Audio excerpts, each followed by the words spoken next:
On se sent en famille en ce sens que la Russie est une famille aussi pour l'Afrique. C'est une famille parce que nous avons la même histoire. La Russie a consenti d'énormes sacrifices pour libérer le monde du nazisme pendant la Seconde Guerre mondiale. Les peuples africains, nos grands-pères, ont été déportés de force aussi pour aider l'Europe à se débarrasser du nazisme.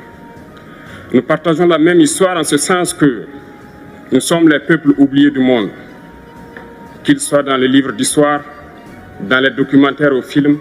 On tend donc à balayer le rôle prépondérant qu'a joué la Russie et de l'Afrique dans cette lutte contre le nazisme.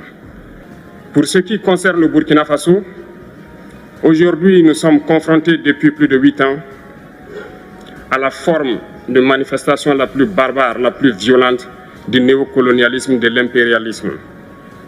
L'esclavage qu'on tend encore à nous imposer. Nos dévanciers nous ont bien appris une chose. L'esclave qui n'est pas capable d'assumer sa révolte ne mérite pas que l'on s'apitoie sur son sort. Nous ne nous apitoyons pas sur nos sorts, on ne demande pas que quelqu'un s'apitoie sur notre sort. Le peuple burkinabé a décidé de lutter contre l'île terroriste en mesure de relancer son développement. Dans cette lutte, des vaillants peuples, des vaillantes populations se sont engagées à prendre les armes face au terrorisme. Ceux que nous avons affectueusement appelés les VDP, des volontaires. Nous sommes surpris de voir les impérialistes traiter ces VDP de milices et de tout type. C'est décevant, parce qu'en Europe, lorsque des peuples prennent les armes pour défendre leur patrie, on les traite de patriotes. Mais là n'est pas le problème. Ce qui est le problème, c'est de voir des chefs d'État africains qui n'apportent rien à ces peuples qui se battent, mais qui chantent la même chose que les impérialistes en nous traitant de milices, en nous traitant donc d'hommes qui ne respectent pas les droits de l'homme. De quel droit de l'homme parle-t-on? Nous nous offusquons contre cela et c'est honteux. Il faut que nous, chefs d'État africains, nous arrêtons de nous comporter donc en marionnettes qui dansent à chaque fois que les impérialistes tirent sur les ficelles.